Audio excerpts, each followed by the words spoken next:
So welcome everybody to the public forum with Professor Peter Norton.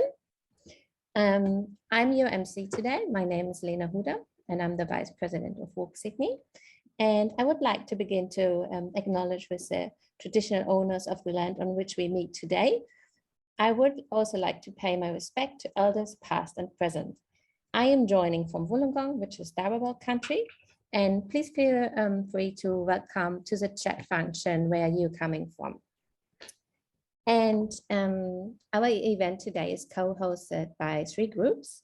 So as I said, I'm part of WalkSydney, and WalkSydney is the peak body for walking in Greater Sydney. And it's a member organization by volunteers, and it's free for people to join who have an interest in making Greater Sydney better for walking. And EcoTransit is a community group advocating for sustainable travel in Sydney. They're also co-hosting today. And Friends of Erskineville, it's a local residents organization in that area. And I also wanted to thank Andrew Chota today, who has contacted Professor Norton and asked him if he could speak to us today. And it's really fantastic that he has brought these 3 groups together. Andrew is active within all 3 of them. And now I would like to hand over to Professor David Levinson, who's also part of WalkSydney. He actually co-founded WalkSydney, and he will introduce our speaker today. So just about, you can ask questions. Please use the chat function at the moment, so then we can address it after the talk. And then later on, you can also choose to ask your question, unmute yourself and ask the question later on. I will call up questions after the talk. Thank you. All right, thank you. On behalf of WalkSydney, EcoTransit, and Friends of Erskineville, it is my pleasure to welcome Peter Norton, who is joining us on a Friday evening in the United States. Peter Norton is Associate Professor of History in the Department of Engineering and Society at the University of Virginia, where he teaches history of technology, social dimensions of engineering, research, and professional ethics. He is the author of the excellent Fighting Traffic, The Dawn of the Motor Age in the American City by MIT Press, which among other things examines the history of jaywalking and motordom, and of the newly released Autonorama, The Illusory Promise of High-Tech Driving, recently published by Island Press 2021. Peter, over to you. Thank you so much. I'm sharing my screen here. And I'm just getting it set up. We are. It's a thrill to be here. I'm very grateful to Andrew, to Lena, to David, and to everyone else who made this possible.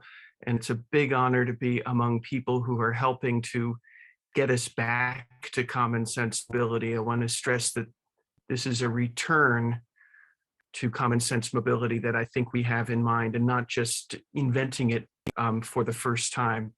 As David said, it's Friday evening where I am. I have the strange feeling of speaking a little bit into the future. The future is actually some of tonight's subject as well. I want to stress that my subject is common sense mobility. By that, I mean sustainable, affordable, inclusive, healthful. We don't have that now, certainly not in North America. And I know there's a lot of room for progress elsewhere in the world, including Australia. I think it helps to know that, as I put it in the title, history is on your side. This has a way of legitimizing a cause if we can show that there is a historical precedent for that which we seek in the form of common sense mobility.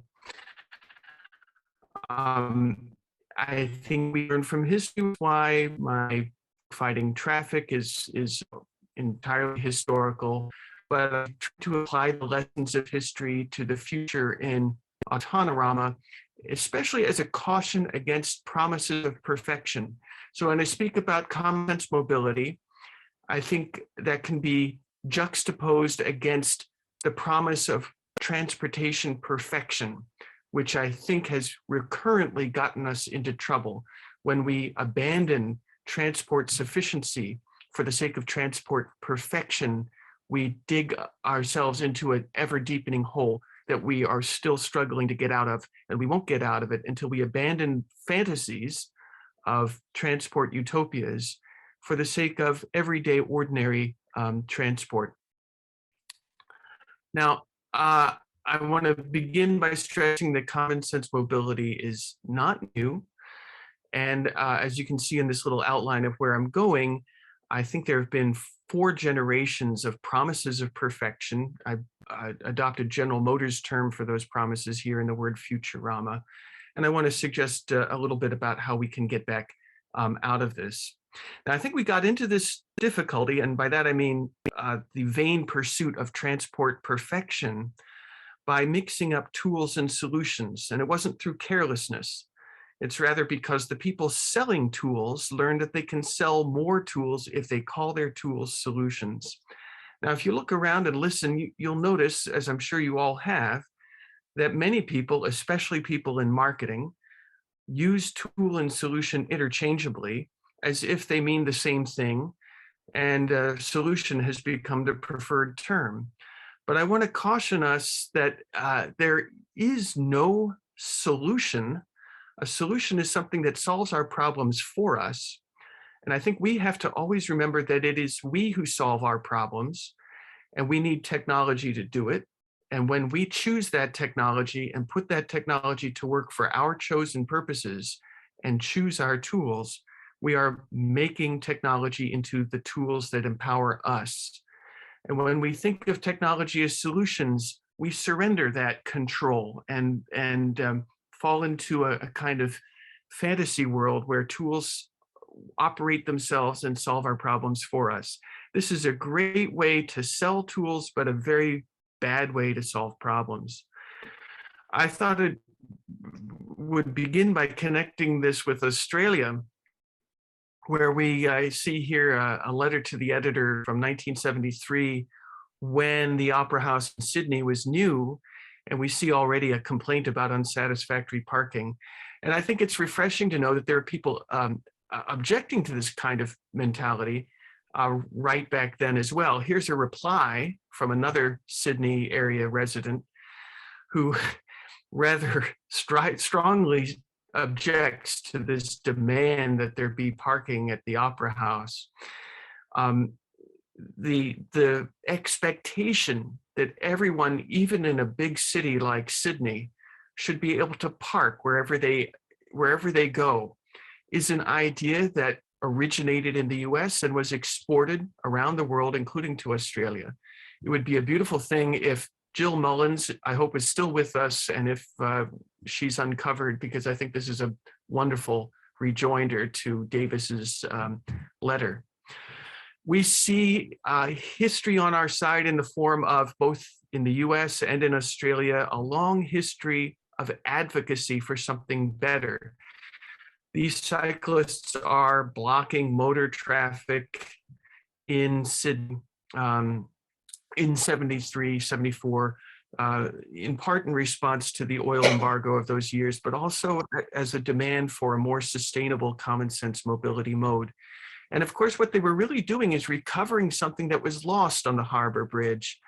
On the Harbor Bridge, cycling was permitted in all lanes, and there was also a rail crossing on the Harbor Bridge as well. So history was on the side of those advocates too. Now, I suspect you all know that in Melbourne, in this case, there were plans to put in massive American-style freeways through the city.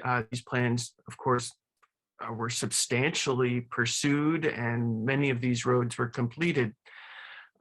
We can see here in this map the extent of these plans. This is the Melbourne Transportation Plan of 1969. And as probably some of you know, these plans were exported to Australia by an American engineering firm, the Wilbur Smith and Associates firm. And this is Wilbur Smith. Wilbur Smith was an engineer, and his training came funded entirely by automotive interest groups in the US, with the deliberate intention of creating a generation of engineers who would rebuild cities around the needs of cars. So it was Wilbur Smith who introduced the idea, or propagated the idea, that a city's in trouble if people can't park everywhere they go, and if people can't drive on express highways everywhere they go in the city. Now, many of these freeways were never completed. The dotted lines indicated cancel freeways, but the solid lines indicate that a lot of these freeways were indeed built.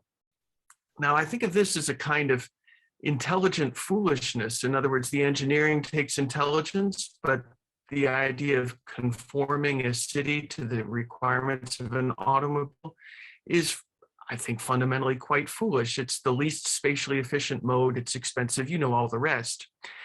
And I think this is a reminder of something very important. We're living in an era that celebrates intelligent systems, so-called, smart systems, so-called. But isn't it obvious that intelligence without wisdom is dangerous? We can't know the purposes toward which our intelligence should be committed without some wisdom. Intelligence confers a kind of power, but power can be destructive as well as constructive. And so I think besides intelligence, besides smart systems, we need wisdom, and we need the wisdom to come first. It is the prerequisite for the proper application of our intelligence and our smart systems. And so in looking for guides for wisdom, I don't think we could do better than some of you may recognize Rachel Carson, the American biologist and ecologist, whose 1962 bestseller, Silent Spring, was a caution about almost exactly the kind of problem we're in cities today. So when she wrote Silent Spring, Rachel Carson was alarmed by farmers and foresters and gardeners who are interested in a kind of perfection delivered through chemical pesticides. And her message was, chemical pesticides are not the problem. It's the pursuit of a perfect garden, the perfect farm, the perfect forest. And that's what gets us into trouble. And so her caution for us, which we can generalize beyond ecology and into urban environments and urban mobility, her caution was not to mistake solutions for tools. She had a caution specifically against the war metaphor, which is ubiquitous, including in transportation. Now, in chemical pesticides, her caution took this form. She said on page 8 of Silent Spring in 1962, the chemical war is never won because of course nature adapts, and you as a result can never apply enough chemical pesticides to eliminate your insect pests.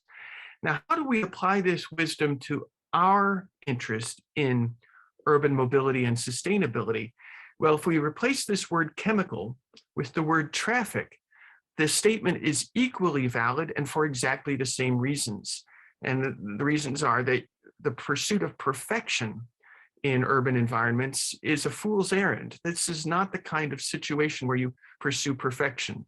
And the war metaphor, of course, is the wrong metaphor. Wars are inevitably destructive and wasteful.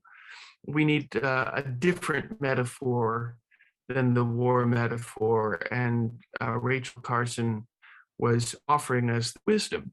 It's astonishing to me that she explained this 60 years ago, but we are only barely beginning to recognize, if at all, that this wisdom is applicable not just to ecology, not just to chemical pesticides, but also to traffic.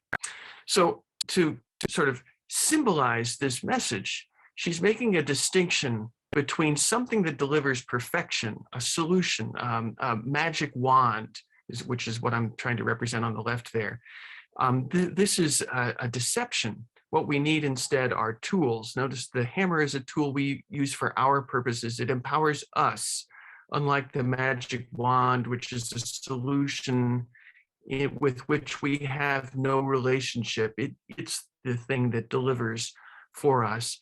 We need the tool and not the solution. This is Rachel Carson's message, and I think it's for us as well, interested in urban mobility. Now, I want to begin the proper part of my talk by explaining that common sense mobility is not at all new. We have precedents. I'll show you a few pictures from the US. Circled in red are bicycles and bicycle racks in Rochester, New York in 1904. These are electric vehicles, of course, They also don't require batteries, which is the toughest part of the electric vehicles we like to talk about today. This is sustainable, healthful, inclusive, affordable, spatially efficient, healthful mobility. And we lost all of this in the US and in much of the world as well. We see this in city after city. This is Milwaukee, bicycles everywhere. Here's even the Motor City, Detroit. In 1917, already at this point, over 1 million cars a year were being sold, but still, even in Detroit, pedestrians and streetcars predominate over passenger automobiles. The two don't mix at all well, naturally. Here you see the conflict between pedestrians and motorists. In the US, this conflict was very intense in the 1920s. As a result, we had rising fatalities, as you can see here, 15,000 a year by 1923, even though most people did not own a car. We can see that in cities, it was predominantly pedestrians, and among the pedestrians, it was predominantly the children who were being struck or killed. Notice the bar for the 4 to 8 year age group. And in the perspective of that era, the person to blame was the motorist, the motor vehicle. As you can see in this imagery here, it is the automobile and the motorist that have the blame. This is a signal to us that that's a world that views walking and even independent mobility by children as normal and proper. So in this sense, we have history on our side. We too, I think, would all agree we want streets where walking is prioritized and where children's independent mobility is prioritized. As this iconography from the 1920s captures, there were even public memorials to the children killed by motor vehicles, as these examples from Baltimore and this one from St. Louis illustrate. That's a signal that these cities regarded these losses as public losses to be grieved publicly. And the blame went to speed, and speed was connected, of course, with the motor vehicle. Now, if you want to sell automobiles, of course, this is a threat to your business. And the ultimate threat took the form of proposals like this one to require mechanical speed governors that would make it impossible to drive the car more than 25 miles an hour. These were fought by automotive interest groups who organized vote no campaigns to stop these things. This is from Cincinnati in 1923. And they argued that these restrictions are stifling an industry, and the industry's organized to fight back. The fighting back took a lot of forms, but what they all had in common was this mission, which was spelled out very explicitly. They said, we, the people who want to sell the automobiles, are the radicals here. We need a radical revision in our conception of what a city street is for. So in other words, there was a drastic effort, an effort to drastically redefine, reimagine the street as predominantly for motor vehicles. It was not an evolution. This did not happen gradually in response to consumer preference and consumer demand. This was a deliberate effort to prioritize motor vehicles despite the norms and the laws and the preferences of the time. One of the forms these campaigns took was anti-jaywalking campaigns. These cards are from them. They also took the form, though, of new ideas like the divided motorway with grade-separated interchanges and median strips and shoulders that were supposed to make traffic crashes impossible, hence the title Foolproof Highway. So this sort of idea that led to motorways was the notion that you could make a highway where crashes were impossible. Notice that this is the same message we're getting today about autonomous vehicles, that they will make crashes impossible, as this newspaper clipping will show. And one of the deliberate intentions of these campaigns was to increase the sale of automobiles. This image is suggesting that with highways, more cars can be sold. That's one of the intentions behind this effort. To make this future attractive, General Motors in the 1930s developed depictions of the future that were vivid three-dimensional, gigantic models. They called them futuramas. A futurama is a fusion of the words future and diorama, a model. And they presented these models as visions of a future utopia where you could drive anywhere at any time without delay and without crashes and park for free when you get there. They promised this as a future on a horizon, and the horizon metaphor was invoked frequently, and it has the suggestion that this horizon is always receding before you, the way horizons do, but in pursuing it, you sell ever more vehicles, roads, and so on. It's in other words, it's really the introduction of transport consumerism, which is obviously quite unsustainable. The genius behind this was Charles Kettering of General Motors. He said you have to keep the consumer dissatisfied. It's rather like, think about the mirage on the horizon on a desert.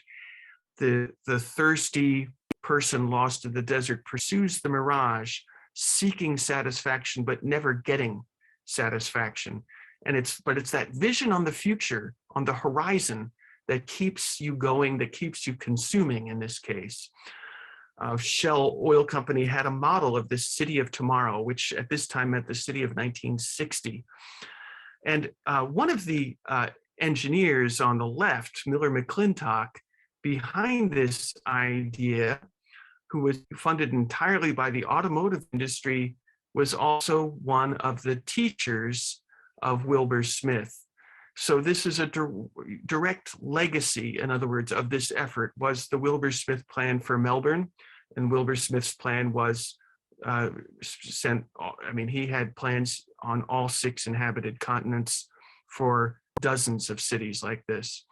General Motors evoked the image of the horizon. The idea was, as you get closer to this utopian future, it recedes before you in such a way that the consumers keep pursuing it, keep buying ever more.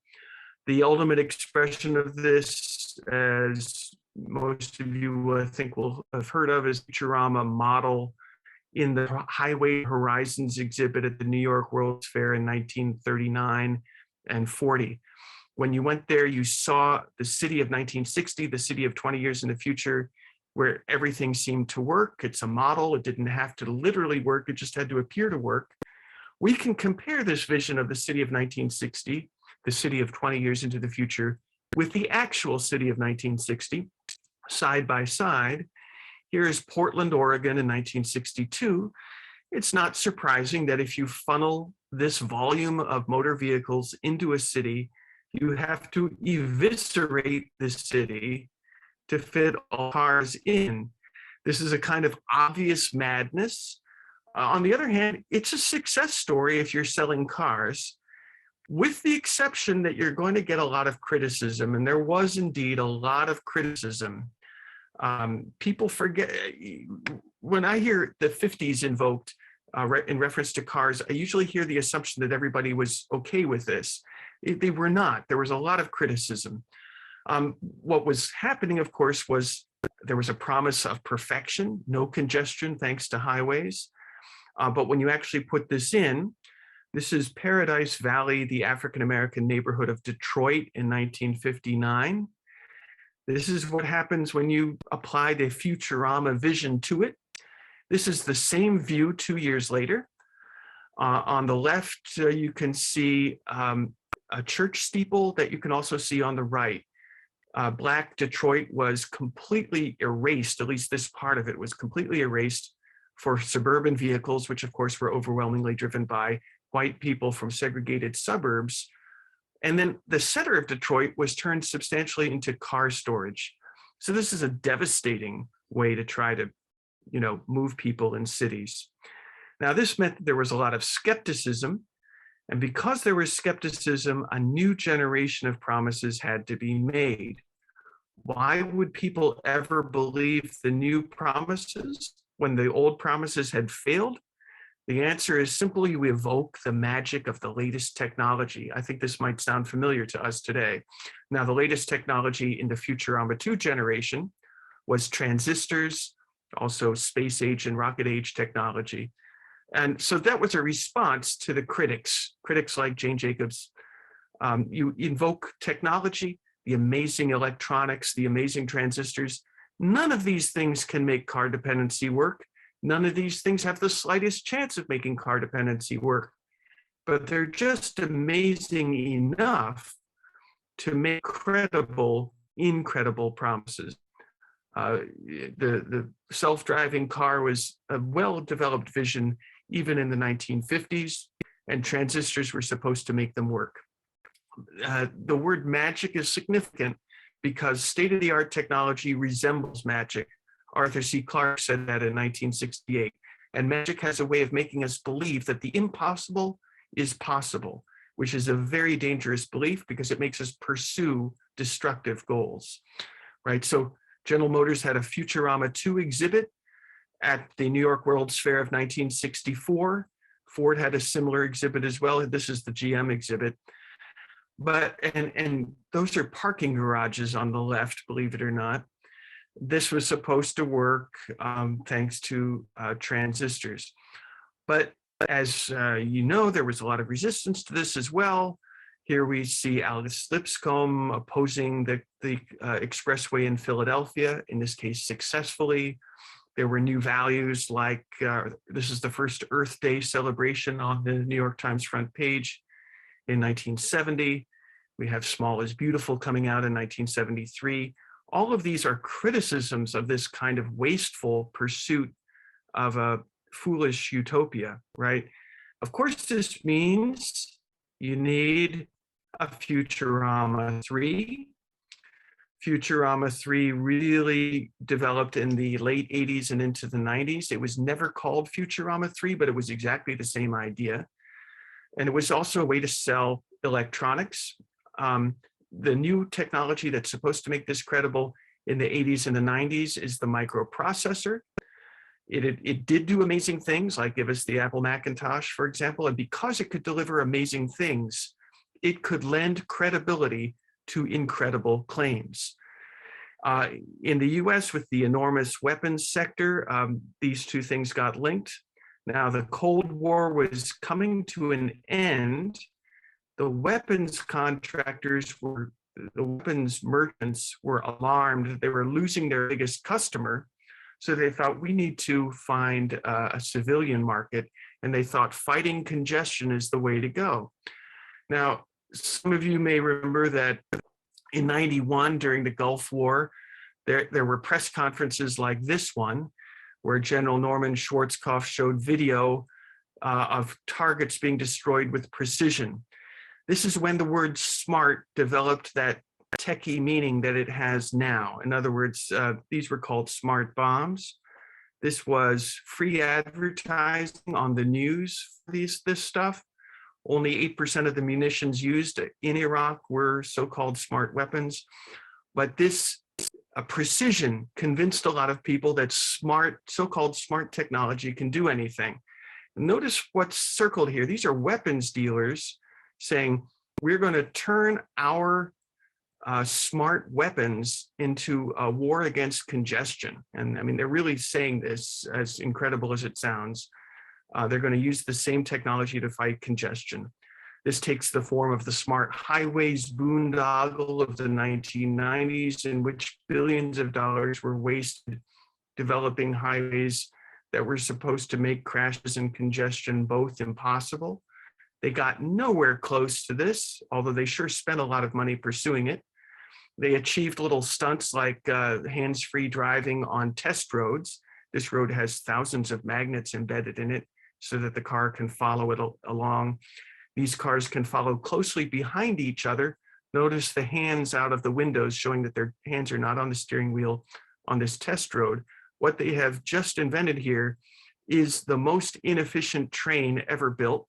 Right? We have one person per train car, and also incredibly inefficient in terms of fuel. It's supposed to relieve traffic congestion, but as people pointed out at the time, what happens when they get on the exit ramp to go into the city? Of course, they back up into the highway. So this was a completely futile waste. As you probably are guessing, this means you have to promise another generation of Futuramas. That's why we're on Futurama 4. These happen every 25 years. This is Autonorama. I call it that because it's autonomous vehicles, but like Futurama. Again, the technology is so amazing that it tends to make people believe the unbelievable, which is unfortunate because amazing technology can be amazing, but that does not mean it solves every problem you have. You've probably heard perhaps of the Pentagon-funded DARPA grand challenges where vehicles, driverless vehicles performed in deserts. By 2010, General Motors is promising a vision of the city of the future in 2030. This time it's Shanghai, 20 years into the future. So it was 2010, that means 2030. They had a film at Shanghai's Expo 2010. Here's where it was presented. And when you entered, you saw that you were going to see a future free of emissions, free of petroleum, free of congestion, free of crashes. And you saw that on a big screen. Here are three shots from that movie. This is supposed to be a zero emissions, carbon neutral future. We are 12 of the 20 years toward this future that General Motors and its Chinese partner depicted. We are, of course, nowhere close, remotely close to this. The middle vehicle works on photosynthesis. That's a giant leaf on its top. So believability apparently does not matter. One of the advantages supposedly is that people, instead of looking at the road, can look at social media. This means, of course, they're generating monetizable data. General Motors is promising zero crashes, zero emissions, zero congestion. Notice they're promising perfection. By promising perfection, they are still true to Charles Kettering's precept. They are keeping the consumer dissatisfied because you can never deliver perfection, but you can sell a lot of stuff as people engage in this vain pursuit of the impossible. They're still promising a future without congestion, just like they were 80 years ago. They're still promising, that you'll use social media while you're driving instead of looking at the road. Of course, this means generating monetizable data. They'll try to get you to be in the car more time, not less time, because that way you'll generate more monetizable data, as you can see here. I want to wrap up with a conclusion now about escaping from Futurama. I think this begins with keeping in mind the difference between a tool and a solution, abandoning the war metaphor, abandoning the pursuit of transport perfection, which actually yields transport consumerism, and instead pursuing transport sufficiency. So just like a gardener should not try to exterminate all insects, but rather develop a balanced garden, well, we too can pursue a kind of balance if we choose our tools well. We need full spectrum innovation. That means not just the high-tech stuff, but we also need low-tech and zero-tech. We need the whole thing. And I would prefer to call low-tech and zero-tech high-soc, if you follow my meaning. We have good examples. The Netherlands does this extremely well, for example. There are people who will say, well, look, the Netherlands had a rebellion. Here you see Amsterdam, 1972, people rebelling. While in the US, we had a love affair with the automobile, so you could not have a rebellion like this. But I want to disagree with that and say we actually don't know what Americans prefer. When we see people in situations like this in the USA, we cannot say that when these young men get a car, it's because they prefer to drive. It's rather because they have no choices, right? In this kind of typical American situation, people who choose to drive cannot be interpreted as making that choice due to some kind of essential preference. It's not a choice at all in an environment like this. And this, of course, goes, the caption for this picture from 1970 is "Children on their way to school in Philadelphia." Now, this is the Dutch rebellion. The USA had these too, and I'll bet Australia did. I just haven't found. But the rebellions, like you see on the left, happened 20 years earlier than the ones in the Netherlands, and they were very similar.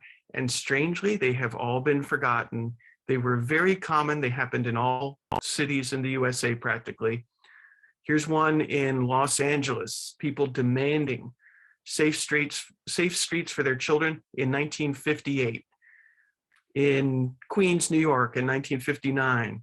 Here's Philadelphia again. These people are breaking the law to draw attention to streets that are hostile to pedestrians and hostile to children. These rebellions were ubiquitous and they have been forgotten. If we can recover them, we legitimize our cause, right? These people are demanding safe streets with slower traffic as well.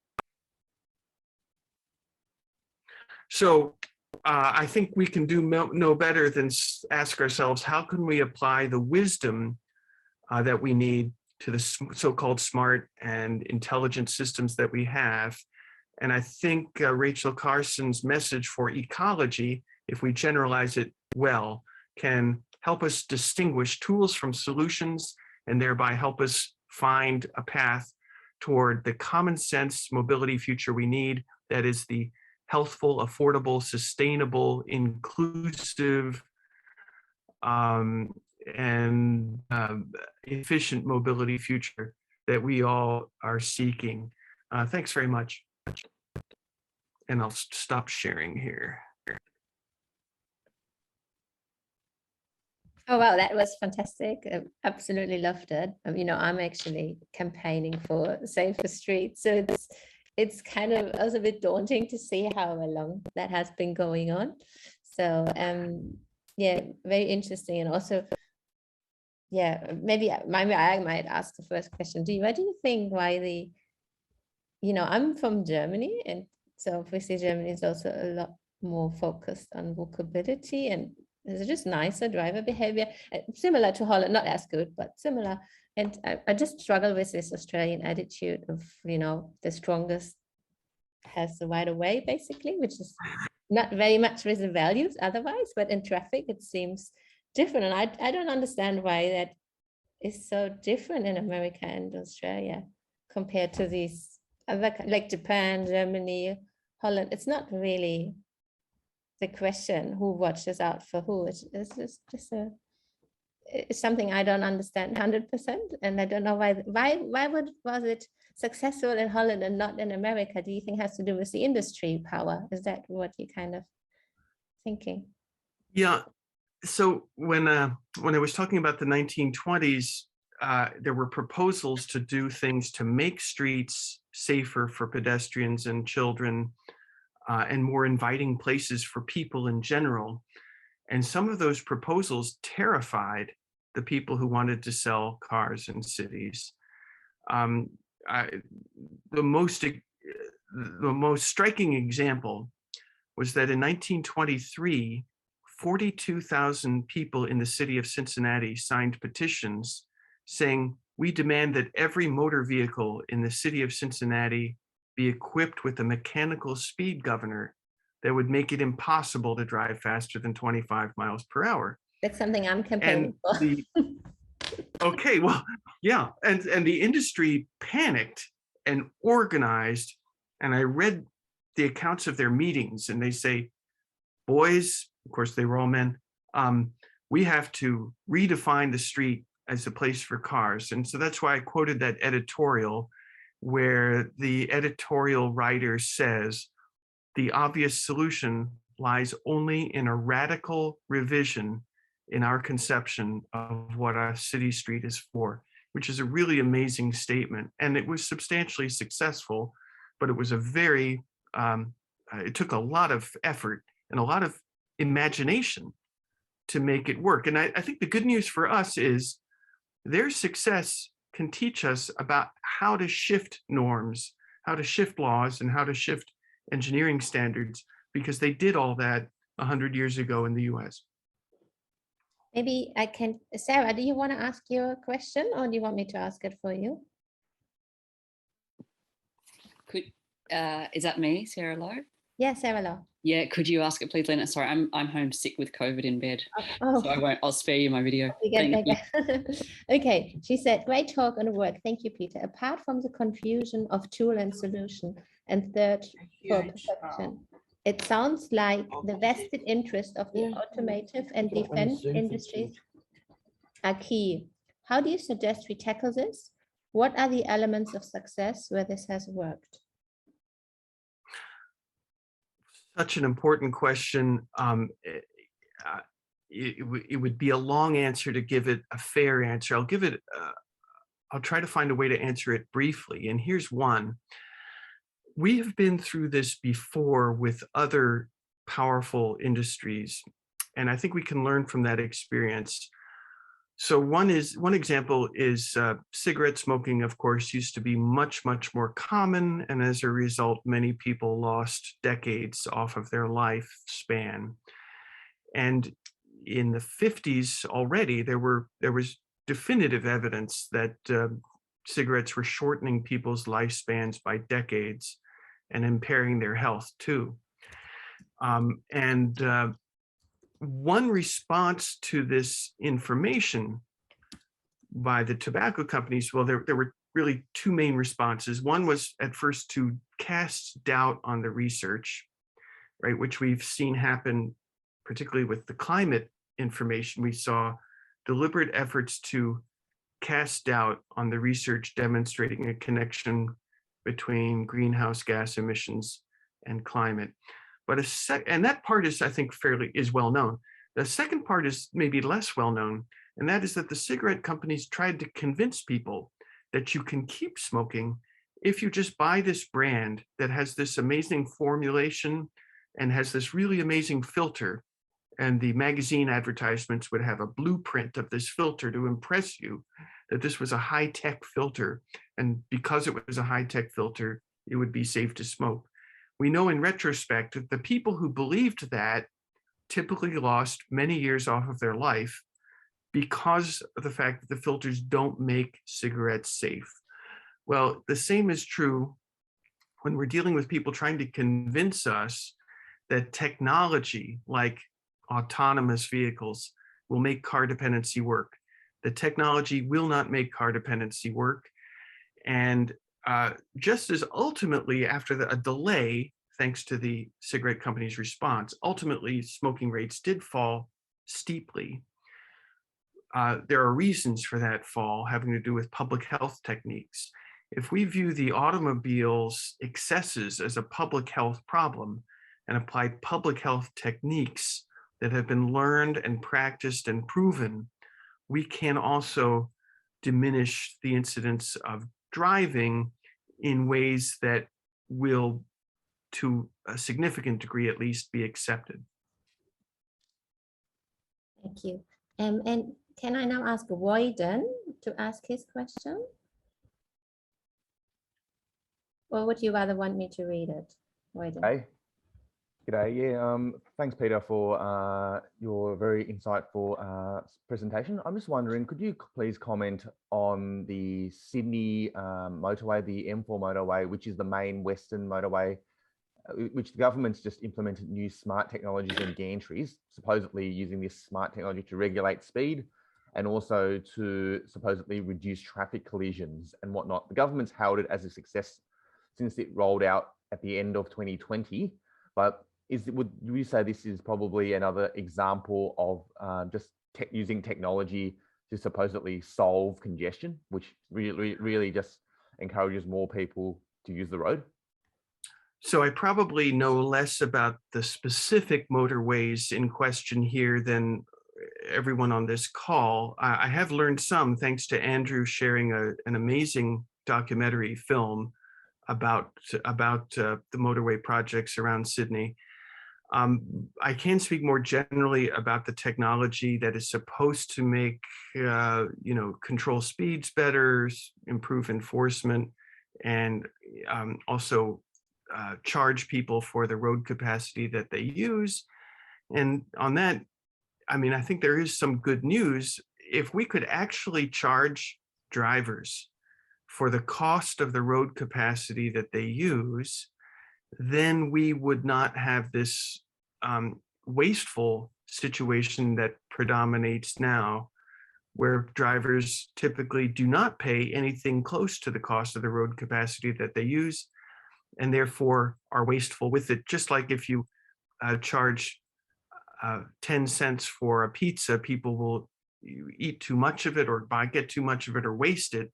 The same is true for road capacity. And so theoretically, the technology can help with the road capacity, just like the London congestion charge helps make London a much more pleasant city to be in within that ring of the congestion zone. Well, the application, though, doesn't have to be that way. In the US, I could cite examples of toll roads where the real effort behind the tolling is just to supply money for ever more road projects. So the tolling technology can be a wonderful contributor to something less excessive and less wasteful, but it does not automatically turn into that. It can also turn into a revenue stream for ever more road expansion. And the next question is from Craig. Craig, do you want to ask a question about the rebellion? Sure, thanks, Lena. Hi, Peter. Love your work. I'm a historian myself, so this is a way in which I'm a Safe Streets advocate as well in Queensland and Australia. So history is one of the ways I try to frame this issue.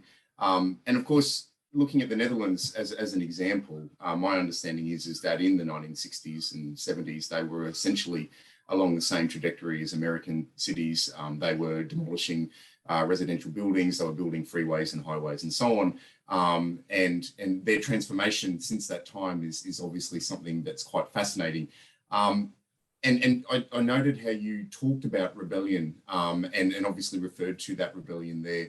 I wonder if, you know, is there, given the effort and the power of the message and the marketing for motordom that we've seen over the 20th century and we continue to see today with all those points that you raised, I mean, is there a viable way to deal with this issue in any kind of time frame that meets things like climate change goals, safe streets, without rebellion? I mean, is that it? And are we in a similar inflection point at the moment, for example, with the oil crisis in the 70s, where, you know, the price of petrol is going up and a pandemic and things like that? Are there times that we need to move and mobilize more substantially to take advantage of these broader conditions?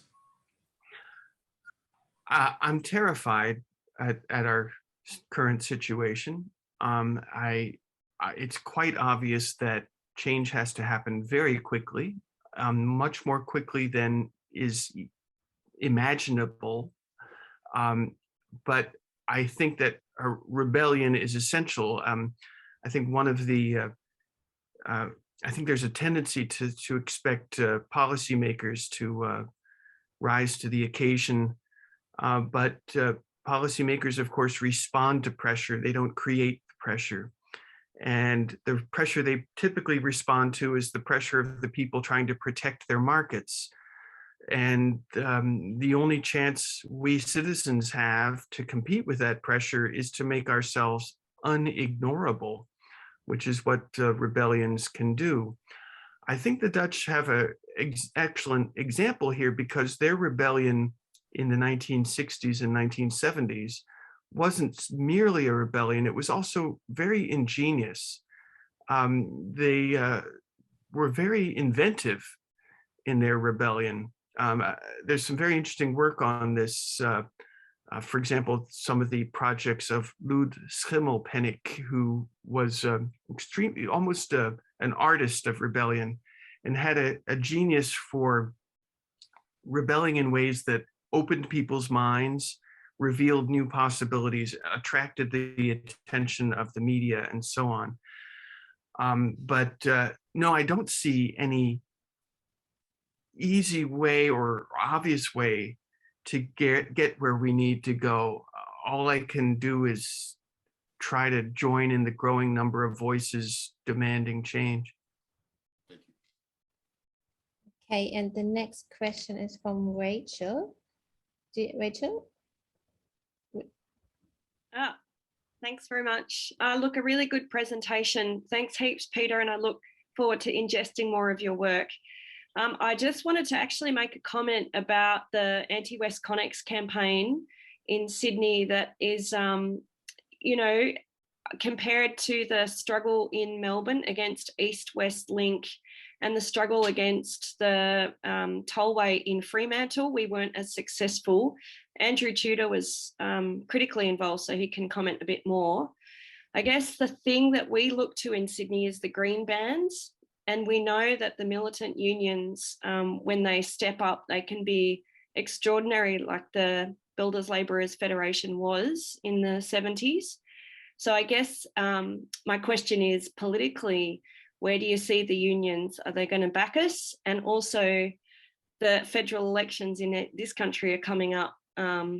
Where do you see the left, the progressives coming out around urban issues? Over. So maybe that's a question for Andrew.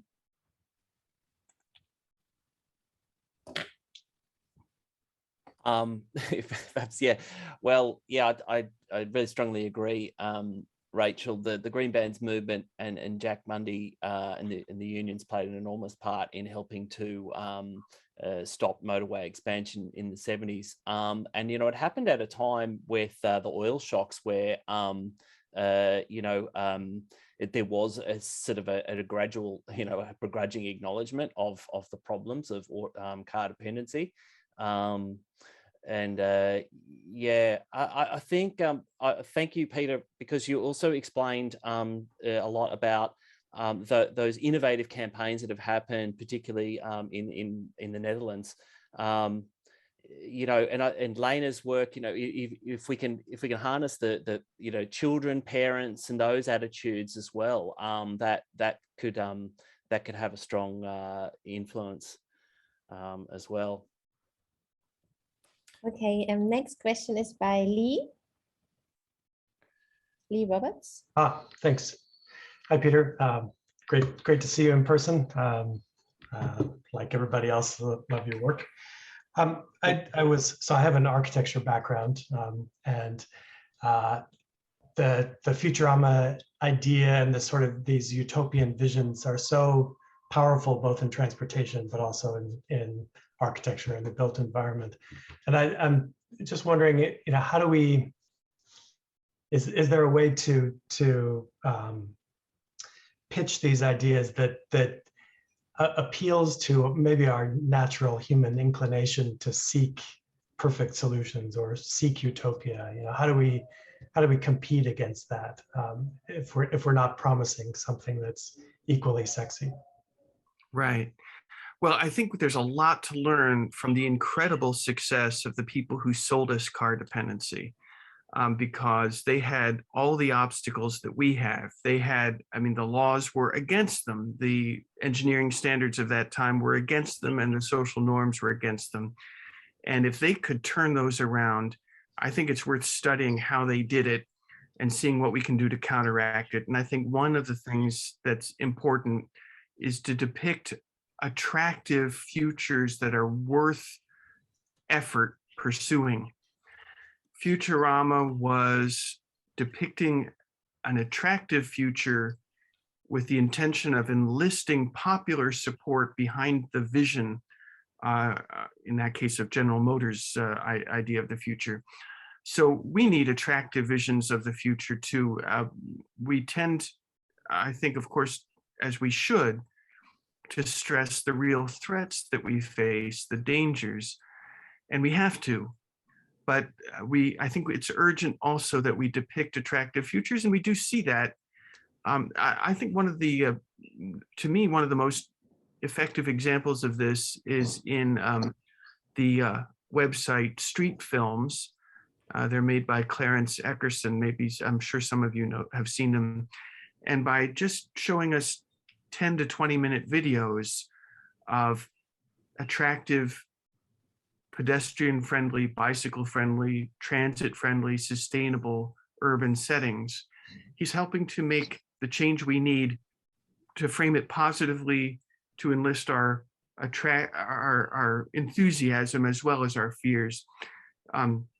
I've stressed already that we have a lot to learn from successful public health campaigns. And one thing the public health people have all concluded from hard-earned experience is that if you just frighten people, they will want to avoid you, right? So they learned that what they call fear appeals, while they have a place, are never sufficient, because they have a tendency to make people want to become fatalistic, or to go into denial, or in other ways to respond that don't help us solve the problem.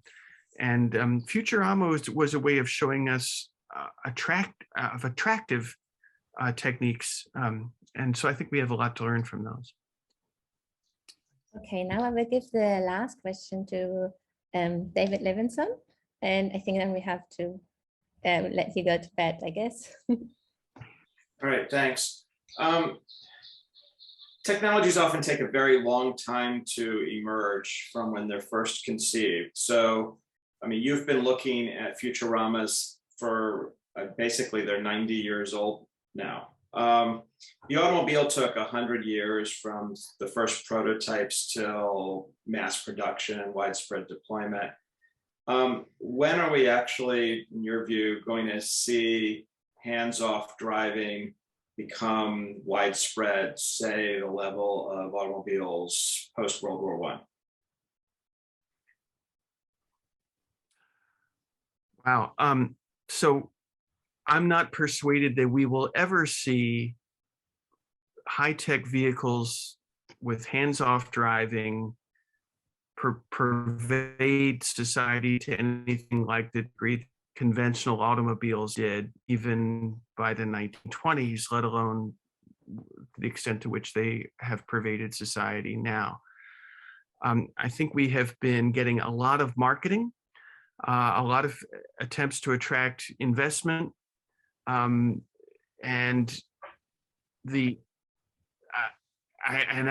to my astonishment, I haven't even really heard a clear case for why anybody would want to pursue that. Even people who accept car dependency, which I emphatically don't, I still don't even see what the attraction is, because of the fact that to make an automated vehicle, hands-off steering vehicle, safe, even with the state-of-the-art technology we have now, would require it to be so cautious that no one would pay to ride in it.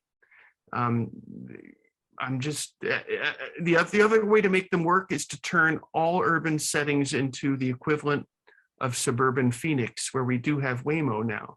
And suburban Phoenix, to any common sense person that as I can see it, is a hellscape of unwalkable, car-dominated, wasteful, energy-intensive, unhealthful, exclusive places. So it's interesting because to make conventional cars work in cities, we, particularly in the US, destroyed our cities because then cars can work in them.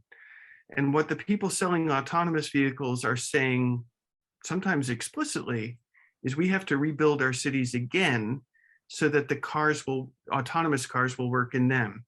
Now, I think it's quite obvious that your tool fails if you have to design your project around the tool. That's a failed tool. The tool should serve your project and not require you to rebuild your project around the limitations of the tool. So this is a long way of saying I don't think it will ever happen. All right. Yes, so I think we would wrap it up then. And thank you so much. It was really, really, really interesting. And thank you all for your questions. Sorry that we couldn't answer all of them, but most of them I think we did. So, and yeah, you're very welcome. I think all of our 3 co-hosting organizations are looking for more members and more people who get more involved. So it would be great to build the movement. It was such a pleasure being with you all. I'm really admire. I know that perhaps all of you, or at least most of you, are engaged in the work of getting us to the kind of future we need. And I'm just moved to be permitted to be in your company. Thank you for everything that all of you do. Thank you. Thank you so much, Peter. Thank you.